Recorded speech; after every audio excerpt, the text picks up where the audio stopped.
Okay, Cougar owners, how you doing? This is Jess, and I'm going to talk a little bit about the gauges I'm installing.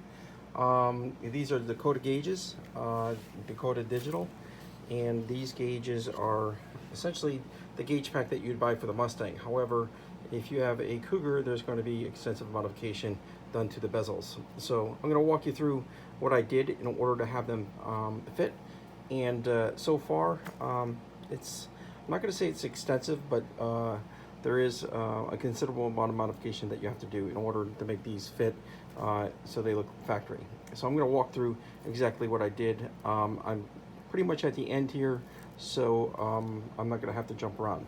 So in the front portions of the bezel, after you have taken off the cover, you're going to want to screw in these bezels using a 1/4 inch machine screw. You can get these at Lowe's. These are Hillman's. They're 832s by 2 inches. Okay, you don't want to go much longer than that. It's because you're going to bolt them on the back side. All right. You ask me maybe why.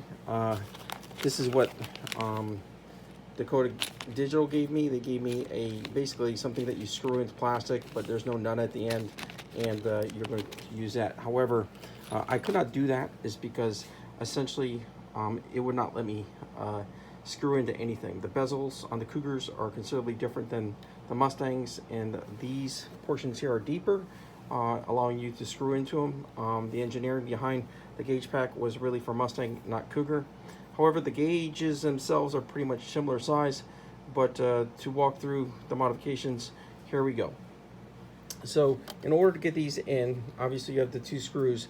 You're going to screw them on it on this corner and this corner, right here, right here, right here, right here, okay, right here, right here, right here, and right here. Now you're going to need a 3/16 drill in order to drill these out. Now I drilled them out basically not all at once, but I kind of went smaller, went to the bigger holes just to see what would fit through the gauges. The gauges right here have 2 holes on each side, and you'll get to bolt them up. I put washers on the back side in order for that to work. Let me turn this around.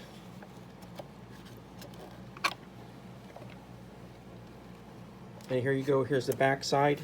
Unlike the factory one, there's a metal piece here in order to do all the support of the gauges. I have that back there. That will no longer be used on the Cougar. Okay, everything is digital.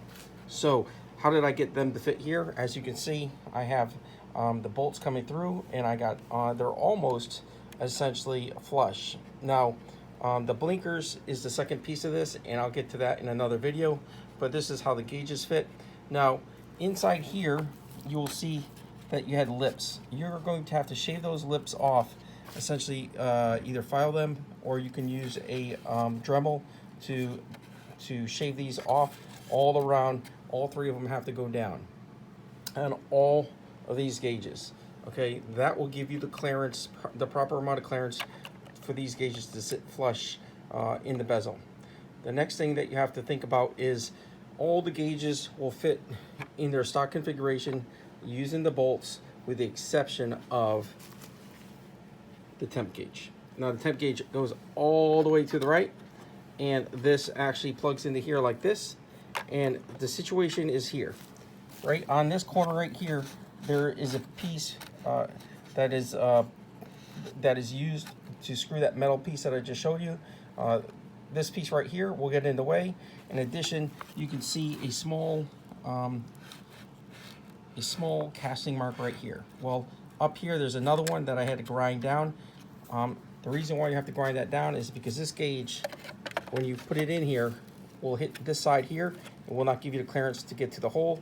In addition, this one right here, if you have to flatten that down a little bit in order for you to get the up and down necessary in order to line the holes. If you don't do that, you're not going to line the holes, and this gauge may be cockeyed a little bit. So that's what I had to do in order to get this straight.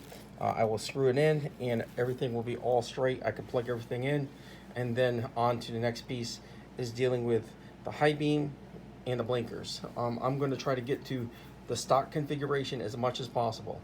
The Mustang is very much different than the Cougar, but we'll figure out a solution to this problem in order to get these gauges going. But half the battle is done. I got the gauges in, and I think they look pretty good. Thanks for watching, and when I get the actual other piece on for the windshield washer, the blinkers and the high beams, I'll show you what my solution was if you're wanting to do this on your Cougar.